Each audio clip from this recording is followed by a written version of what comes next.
ಮಧ್ಯಪ್ರಾಚ್ಯದ ಯುದ್ಧದ effect ತುತ್ತಿನ ಚೀಲವನ್ನ ಕಸಿಯುವಂತಹ ಆತಂಕವನ್ನ auto ಚಾಲಕರ ವರ್ಗಕ್ಕೆ ನಿರ್ಮಾಣ ಮಾಡಿಬಿಟ್ಟಿದೆ. ಯಾಕಂದ್ರೆ ಬಿಸ್ನೆಸ್ ರನ್ ಮಾಡೋದಕ್ಕೆ, ಆಟೋ ಓಡಿಸೋದಕ್ಕೆ ಗ್ಯಾಸ್ ಬೇಕು, LPG CNG ಬೇಕು, ಸಿಗ್ತಾ ಇಲ್ಲ. ಆಟೋ ಗ್ಯಾಸ್ಗಾಗಿ ಚಾಲಕರು ಪರದಾಡ್ತಾ ಇದ್ದಾರೆ. ಆಟೋ ಗ್ಯಾಸ್ ಸಿಗದೆ ಚಾಲಕರು ಕಂಗಾಲಾಗಿರುವಂತಹ ದೃಶ್ಯಾವಳಿಗಳು ಬೆಂಗಳೂರಿನ ಬಹುತೇಕ ಬಂಕ್ಗಳ ಮುಂದೆ ಕಾಣಿಸ್ತಾ ಇದೆ. ನೋ ಸ್ಟಾಕ್ ಬೋರ್ಡ್ ಇದೆಯಲ್ಲ, ಇದು ಕಳವಳಕಾರಿ ಬೆಳವಣಿಗೆಗಳಿಗೆ ಸಾಕ್ಷಿಯಾಗುತ್ತಾ ಅನ್ನೋ ಪ್ರಶ್ನೆ ಇದೆ. ಗ್ಯಾಸ್ಗಾಗಿ ಆಟೋ ಚಾಲಕರು ಒಂದು ಬಂಕಿಂದ ಇನ್ನೊಂದು ಬಂಕ್ ಅಡ್ರೆಸ್ಗೆ ಹುಡುಕೊಂಡು ಹೋಗ್ತಾ ಇರುವಂತಹ ದೃಶ್ಯಗಳು ಕೂಡ ಕಂಡು ಬರ್ತಾ ಇದೆ. ಇದರಿಂದ ಅವರ ದಿನದ ದುಡಿಮೆ ಇದೆಯಲ್ಲ, ಅದ್ರ ಮೇಲೆ ನೇರವಾದಂತಹ ಎಫೆಕ್ಟ್ ಆಗುತ್ತೆ. ಆಟೋ ಓಡಿಸೋದಕ್ಕೆ, ಬಿಸ್ನೆಸ್ ಆಗೋದಕ್ಕೆ ಅವ್ರು ದುಡಿಯೋದೇ ಏನಿಲ್ಲ ಅಂದರೂ ಒಂದು 700ರಿಂದ 1500 ರೂಪಾಯಿ. ಅದರಲ್ಲಿ ಫ್ಯೂಯಲ್ ಕಾಸ್ಟು ಮತ್ತು ಎಲ್ಲರದ್ದು ಸ್ವಂತ ಆಟೋ ಇರಲ್ಲ. ಕೆಲವರು ಬಾಡಿಗೆ ಮೇಲೆ ರನ್ ಮಾಡ್ತಿರ್ತಾರೆ. ಆ ಬಾಡಿಗೆ ರನ್ ಮಾಡೋದು ಮತ್ತು ಫ್ಯೂಯಲ್ ಕಾಸ್ಟ್ ಎಲ್ಲ ಸೇರಿಸಿ ಅವ್ರಿಗೆ ಉಳಿಯೋದೇ ಕೈಗೆ ಒಂದು 700ರಿಂದ 800 ರೂಪಾಯಿ. ಅದೂ ಸಿಗ್ತಿಲ್ಲ ಅಂದರೆ ಏನು ಮಾಡ್ತಾರೆ ಅವರು? ಎಲ್ಲ ಕಡೆಗಳಲ್ಲಿ ನೀವೀಗ TV ಸ್ಕ್ರೀನಲ್ಲಿ ನೋಡ್ತಾ ಇದ್ದೀರಲ್ಲ, ಈ ಥರದ ದೃಶ್ಯಾವಳಿಗಳು ಕಂಡು ಬರ್ತಾ ಇದೆ.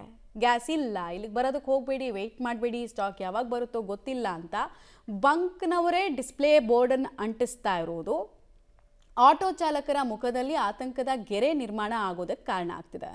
ಸೊ ಬೆಂಗಳೂರಿನ ಒಂದೊಂದು ಏರಿಯಾದ ಬಗ್ಗೆ ಕೂಡ ಡೀಟೇಲ್ಸ್ ಅನ್ನು ಕೊಡ್ತೀವಿ. ಸುಮಾರು ಕಡೆಗಳಲ್ಲಿ ನಾವು ಕೂಡ ವಿಚಾರಿಸ್ತಾ ಇದ್ವಿ, ಆಟೋ ಗ್ಯಾಸ್ ಸ್ಟಾಕ್ ಇದೆಯಾ ಬಂಕ್ಗಳಲ್ಲಿ, ಹೇಗಿದೆ ಪರಿಸ್ಥಿತಿ, ನಿಜವಾಗ್ಲೂ ಕೆಲವು ಕಡೆಗಳಲ್ಲಿ ಕೃತಕ ಅಭಾವನ, ಬಟ್ ರಿಯಲ್ ಟೈಮ್ ಕ್ರೈಸಿಸ್ ಅಂತ ನೋಡ್ತಾ ಹೋಗ್ತಾ ಕೆಲ ಏರಿಯಾಗಳಲ್ಲಿ ಆಟೋ ಚಾಲಕರನ್ನು ಮಾತಾಡ್ಸಿದ್ದೀವಿ.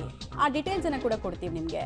ಆಟೋ ಚಾಲಕರ ಬವಣೆ ಪ್ರತಿ ಏರಿಯಾಗಳಲ್ಲೂ ಆಲ್ಮೋಸ್ಟ್ ಹೀಗೆ ಕಾಣಿಸ್ತಾ ಇದೆ ನೋಡಿ. ಆಟೋದ ಇಂಜಿನ್ ಓಡೋದು ಬಹುತೇಕ ಕರ್ನಾಟಕದಲ್ಲಿ LPG ಮತ್ತು CNG ಗ್ಯಾಸ್ಗಳ ಮೇಲೆ. ಯಾರೂ ಪೆಟ್ರೋಲು ಡೀಸೆಲ್ ಇಟ್ಕೊಂಡಿರುವಂತಹ ಟ್ಯಾಂಕ್ಗಳನ್ನು ಇಟ್ಕೊಂಡಿಲ್ಲ. ಇಂಜಿನ್ ಕೆಪಾಬಿಲಿಟಿ ಹಾಗಿಲ್ಲ. ಹೀಗಾಗಿ ಇದು ಕಡಿಮೆಗೂ ಸಿಗುತ್ತೆ, ಆರಾಮ್ಸೆನೂ ಓಡಿಸ್ಬೋದು ಅಂತ ಅಂದ್ಕೊಂಡವರ ಲೆಕ್ಕಾಚಾರ ಉಲ್ಟಂ ಪಲ್ಟ ಆಗಿದೆ. EV ಆಟೋ ಓಡಿಸೋರ್ಗೇನು ಪ್ರಾಬ್ಲಮ್ ಆಗ್ತಿಲ್ಲ. ಮೇಜರ್ ಪ್ರಾಬ್ಲಮ್ ಆಗ್ತಿರೋದು LPG ಗ್ಯಾಸನ್ನು ಯಾರು ಅಳವಡಿಕೆ ಮಾಡ್ಕೊಂಡಿದ್ದಾರೋ ಅವ್ರಿಗೆ ಪ್ರಾಬ್ಲಮ್ ಆಗ್ತಾ ಇದೆ. ಎಲ್ಲ ಕಡೆಗಳಲ್ಲೂ ನೋ ಸ್ಟಾಕ್ ಬೋರ್ಡೇ ರಾರಾಜಿಸ್ತಾ ಇದೆ. ಇರಾನ್ ಇಸ್ರೇಲ್ ಸಂಘರ್ಷದ ಎಫೆಕ್ಟ್ ನೆಲೆಯಲ್ಲಿ ಅತ್ತ ಕಮರ್ಷಿಯಲ್ ಸಿಲಿಂಡರ್ಗಳು ಸಿಗದೆ ಜನ ಪರದಾಟವನ್ನ ಮಾಡ್ತಾ ಇದ್ರೆ, ಇತ್ತ ಆಟೋ ಚಾಲಕರು ಕೂಡ ಪರದಾಟವನ್ನ ಪಡುವಂತಹ ಪರಿಸ್ಥಿತಿ ನಿರ್ಮಾಣ ಆಗ್ತಾ ಇದೆ. ಕಾರಣ ಇಷ್ಟೇ, ಆಟೋ LPG ಬಂಕ್ಗಳೆಲ್ಲವೂ ಕೂಡ ಈಗ LPG ಇಲ್ಲದೆ ಇರುವಂತಹ ಕಾರಣಕ್ಕಾಗಿ, ಸ್ಟಾಕ್ ಇಲ್ಲದೆ ಇರುವಂತಹ ಕಾರಣಕ್ಕಾಗಿ ಪರದಾಟವನ್ನ ಮಾಡುವಂತ ಪರಿಸ್ಥಿತಿ ನಿರ್ಮಾಣ ಆಗ್ತದೆ. ಗಮನಿಸ್ತಾ ಇರ್ಬೋದು ವಿಜುವಲ್ಸ್ ಅನ್ನ. ಆಟೋದವರು ಬರ್ತಾ ಇದ್ದಾರೆ, ಬಂಕ್ಗಳು ಬಂದಾಗಿರುವಂತದನ್ನ ನೋಡಿ ಬೇರೆ ಆಯ್ಕೆಗಳಿಲ್ಲದೆ ಬಂಕ್ಗಳನ್ನ ಹುಡುಕಿಕೊಂಡು ಹೋಗುವಂತ ಪರಿಸ್ಥಿತಿ ನಿರ್ಮಾಣ ಆಗ್ತಾ ಇದೆ. ಸದ್ಯ ನಾನೀಗ ಮಾಗಡಿ ಮುಖ್ಯ ರಸ್ತೆಯಲ್ಲಿರುವಂತಹ ಟೋಟಲ್ ಎನರ್ಜಿಸ್ ಏನಿದೆ, ಈ ಗ್ಯಾಸ್ LPG ಆಟೋ LPGಯ ಮುಂಭಾಗದಲ್ಲಿದ್ದೇನೆ, ಬಂಕ್ನ ಮುಂಭಾಗದಲ್ಲಿದ್ದೇನೆ. ವಿಜುವಲ್ಸ್ ಅನ್ನ ಗಮನಿಸ್ತಾ ಇದ್ರೆ ಈಗಾಗಲೇ ನೋ ಸ್ಟಾಕ್ ಬೋರ್ಡ್ ಅನ್ನು ಕೂಡ ಇಲ್ಲ ಹಾಕಲಾಗಿದೆ.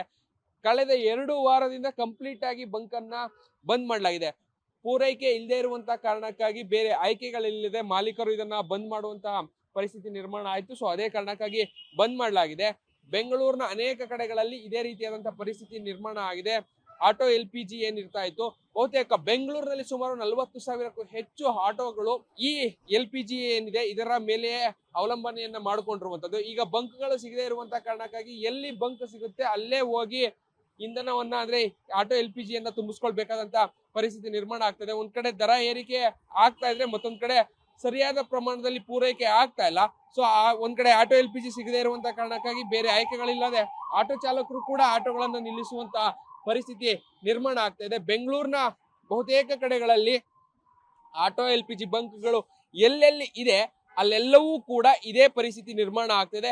ಕೆಲವೊಂದಷ್ಟು ಬಂಕ್ಗಳು ಇರುವಂತಹ ಸ್ಟಾಕ್ ಅನ್ನ ಮಾರಾಟ ಮಾಡುವಂತ ಪ್ರಯತ್ನಗಳನ್ನ ಮಾಡಿದ್ರೆ, ಇನ್ನೊಂದಷ್ಟು ಬಂಕ್ಗಳು ಸ್ಟಾಕ್ ಇಲ್ಲೇ ಇರುವಂತಹ ಕಾರಣಕ್ಕಾಗಿ ಕಂಪ್ಲೀಟ್ ಆಗಿ ಬಂಕ್ ಅನ್ನ ಕ್ಲೋಸ್ ಮಾಡಿದೆ. ಕ್ಯಾಮ್ರಾ ಪರ್ಸನ್ ರವಿ ಜೊತೆ ರಾಘು ಮರಿಸ್ವಾಮಿ, ಪಬ್ಲಿಕ್ TV, ಬೆಂಗಳೂರು.